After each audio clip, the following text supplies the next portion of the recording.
Satu, dua, tiga. Bonjour. Jumapel Deris. Jumapel Hades. Jumapel Dian. Jumapel Keiza. Jumapel Aulia. Kita hari ini mau ngapain sih, Dis? Ya nih Riz, kita mau ngapain ya hari ini? Jelaskan project Quick Part.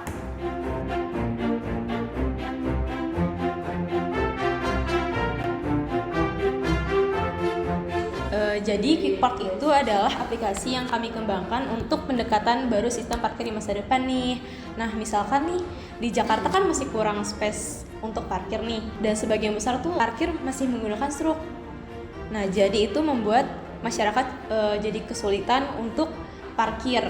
Nah, dengan adanya QuickPark ini akan membantu mewujudkan pengguna lebih efektif dan efisien. Dengan begitu pengguna tidak lagi mengkhawatirkan struk mereka hilang. Ada beberapa alasan QuickPark itu ada.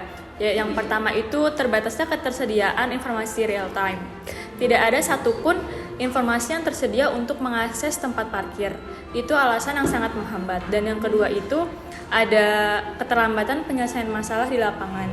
Jadi jika mobil atau motor itu parkirnya sembarangan, itu akan menjadi penghambat. Yang ketiga, kemampuan pelacakan terbatas. Pengguna tidak memiliki informasi tentang gimana tempat parkir sebelumnya. Jadi jika pengguna itu lupa, harus terdapat pelacakan yang bagus. Dan yang keempat itu solusi penyimpanan data yang tidak optimal. Jika karcis parkir itu sangat penting, maka data itu harus ada backup-annya.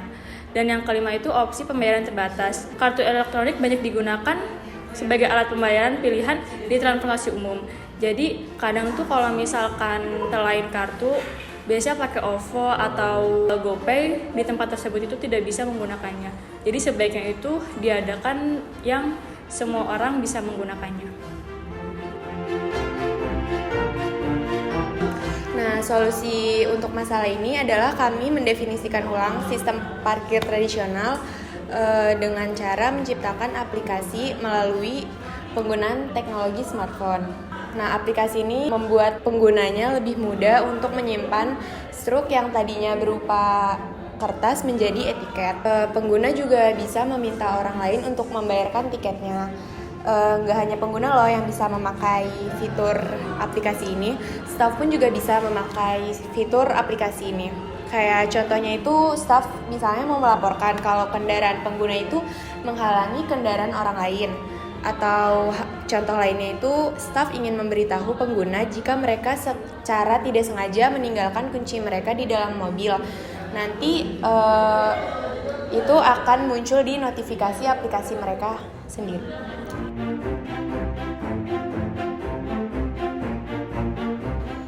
Ya, tentu bisnis QuickPark merupakan model bisnis yang bagus dan juga menguntungkan. Kenapa demikian? Kami memiliki opportunity, yaitu market yang tersedia, lalu kami berkolaborasi dengan Goto dan OVO, dan selain itu kami memiliki kekuatan yaitu dari user experience-nya yang mudah digunakan, dan kami bisa menyelesaikan masalah yaitu menghemat waktu dan menghemat energi juga. Jadi kami memiliki 3 sumber keuntungan. Yang pertama adalah instalasi fee, yang kedua subscription, dan ketiga ads. Instalasi fee ini kami mendapatkan keuntungan dari customer yang melakukan instalasi dari jasa kami. Lalu subscription atau berlangganan, klien kami berlangganan kepada QuickPark untuk jangka panjang. Yang ketiga ads atau iklan, kita memasang iklan dari aplikasi atau juga kita memasang iklan di area parkir. Nah guys, udah ngedengerin kan penjelasan tentang aplikasi QuickPark?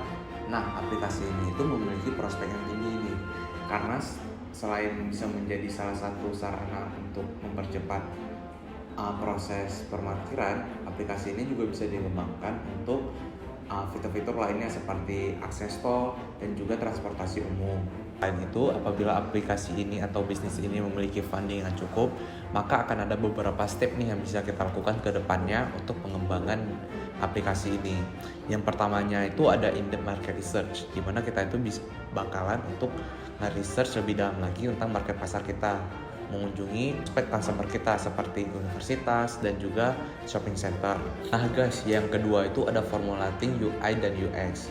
Nah, jadi setelah kita ngumpulin semua data kita dari market research itu, kita akan ngenuangin data tersebut ke dalam model aplikasi yang seperti QuickPark ini, namun lebih modern lagi dan sesuai dengan target customer kita. Nah, selanjutnya kita akan melakukan programming dan testing, kemudian kita melakukan product launching, di mana kita sudah memenuhi beberapa customer yang sudah melakukan deal bisnis dengan kita untuk menggunakan dan mengimplementasikan aplikasi ini di perusahaan-perusahaan mereka.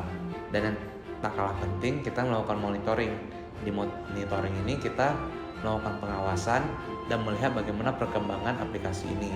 Apakah sesuai dengan keperluan customer, apakah kita ada fitur yang harus ditambahkan atau fitur yang harus dikurangkan. Tentunya pengembangan ini kita memerlukan para pekerja-pekerja hebat nih yang di bidangnya, seperti programmer, kemudian UI UX researcher, kemudian accountant, sales, market researcher, dan juga data scientist.